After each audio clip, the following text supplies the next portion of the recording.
Something you might encounter is the concept of confusion matrices. So let's dive into what those are all about. What's a confusion matrix for? Well, the thing is, sometimes accuracy doesn't tell the whole story, and a confusion matrix can help you understand the more nuanced results of your model.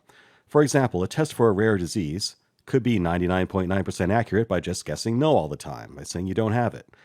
A model that does that would look on paper to have very high accuracy, but in reality, it's worse than useless, right? So you need to understand with a case like this how important a true positive or true negative is, how important a false positive or a false negative is to what you're trying to accomplish, and to be able to measure how good your model is at each one of those cases. And a confusion matrix is just a way to illustrate those nuances in the accuracy of your model. One might look like this. This is a general format of it. So imagine that we have a binary situation where we're just predicting yes or no, like I have this disease or I don't have this disease, or I test positive for this drug or I don't test positive for this drug. This image has a cat in it or this image does not have a cat in it. This is the format of what it would look like. So you see that on the rows we have predicted values and in the columns we have actual values. So go through it. If we predicted something is true and it really is, then that's a true positive. If we predicted yes, but it's actually no, actually negative, that would be a false positive. If we predicted no, but it's actually yes, then that's a false negative. And if we predicted no and it's actually no, that's a true negative. I mean, it gets a little confusing, but if you think through it, this all makes sense, right?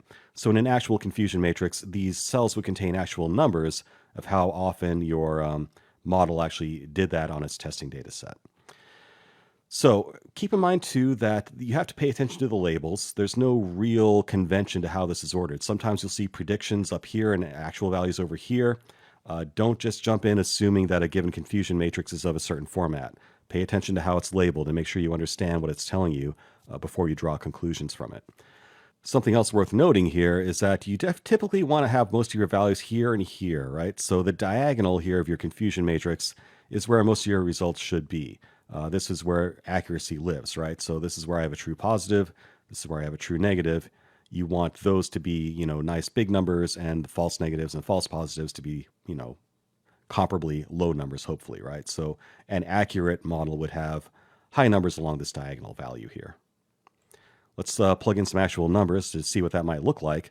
So say I have a machine learning model that's trying to figure out if an image contains a picture of a cat or not. If we predicted that it had a cat and it really did have a cat, that happened 50 times in my test set. But sometimes I predicted it was a cat, but it wasn't a cat. It was a dog or a fish or something. That happened 5 times. If I predicted that wasn't a cat, but it really was a cat, that happened 10 times in this example.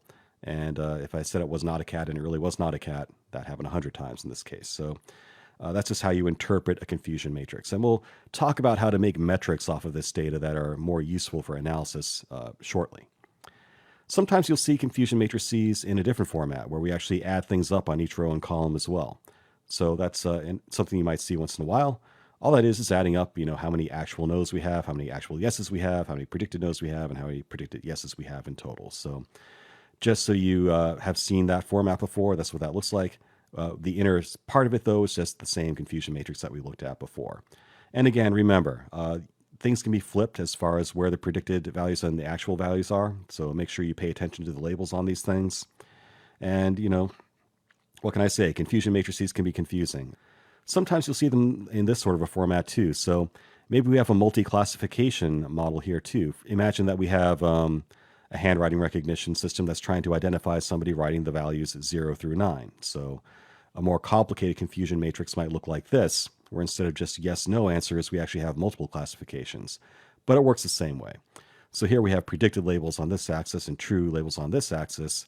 So we're saying that if I predicted something was a 5 and it really was a 5, well, that shade of blue corresponds to some number here. So 2 things that are different in this example. First of all, we have more than yes/no options here. We have multiple classifications, so our confusion matrix is larger. Let's dive into another example there just to drive that home. So sometimes I predicted it was a 1, but it was really an 8. That has sort of a lighter blue there. Maybe that happened, 20 or so times in this example. And we're also using what's called a heat map. So instead of just displaying numbers in these individual cells, we're mapping those numbers to columns where the darkness of that color corresponds to how high of a number it is. You would expect to see sort of a dark line going down the diagonal here, representing a good accuracy on true positives and true negatives. And some sparser, lighter colors outside here, ideally. but that color will map to an actual value, and it just makes it easy to visualize how your confusion matrix is laid out. All right, makes sense, guys? That's what a confusion matrix is all about. It can be a little bit confusing, but just stare at these examples a little bit, and it should make sense to you.